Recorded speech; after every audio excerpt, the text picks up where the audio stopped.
আসসালামু আলাইকুম ওয়া রাহমাতুল্লাহি ওয়া বারাকাতুহু।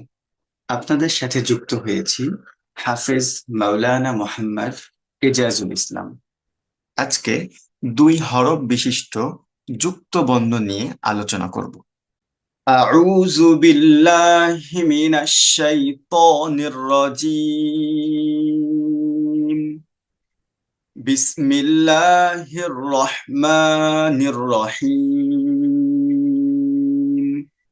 বা আলিফ। ফার্স্টের এটা হবে বা, অ্যান্ড দেন এটা হবে আলিফ। বা আলিফ। হা বা। ওপরের লেটারটা সবসময় আগে উচ্চারণ করতে হবে। হা জিম। জিম দাল। এটা অনেকে লাম ভাবতে পারেন, কিন্তু না, এটা লাম না। লাম হতে এইটা আরো লম্বা হতে হবে। এটা লাম না, এটা দাল হবে। জিম দাল। মিম আইন। আইন সদ। জ লাম। লাম কাফ। হা ওয়াও। লাম হা। হা মিম। মিম নুন। এটা হবে লাম আলিফ। প্রথমের এটা হবে লাম, অ্যান্ড দেন এই পরের এটা হবে আলিফ। আরবিকে স্টাইল করে আমন করে লাম আলিফ লেখা হয়। লাম আলিফ।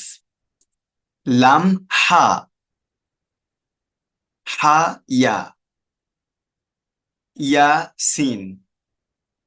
কাফ বা। কফ ওয়াও।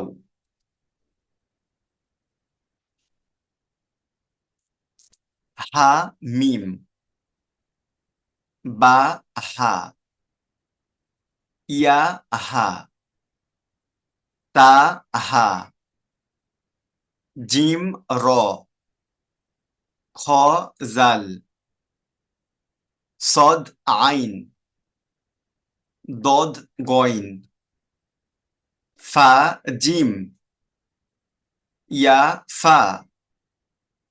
লাম ওয়াও। জিম ইয়া। আপনারা এই পেজটি ভালোভাবে প্র্যাকটিস করবেন। আমাদের এটা যুক্ত বর্ণের প্রথম ধাপ। এটা একদম বেসিক একটা ধাপ। এরপরে 3 অক্ষর বিশিষ্ট, 4 অক্ষর বিশিষ্ট, এমন ধাপে ধাপে যুক্ত বর্ণ আরো অ্যাড হতে থাকবে।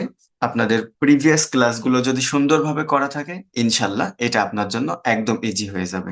যুক্ত বর্ণ নিয়ে যদি কোনো কনফিউশন থাকে, ক্লাসটি আবার ভালোভাবে দেখবেন। যদি কোনো প্রশ্ন থাকে, আমাদের কমেন্ট বক্সে কমেন্ট করবেন। ইনশাল্লাহ আমরা আপনাকে রিপ্লাই দেব। দেখা হচ্ছে আমাদের নেক্সট ক্লাসে। ভালো থাকবেন, সুস্থ থাকবেন, মনোযোগ দিয়ে প্র্যাকটিস করবেন। আল্লাহ হাফেজ। আসসালামু আলাইকুম ওয়া রাহমাতুল্লাহি ওয়া বারাকাতুহু।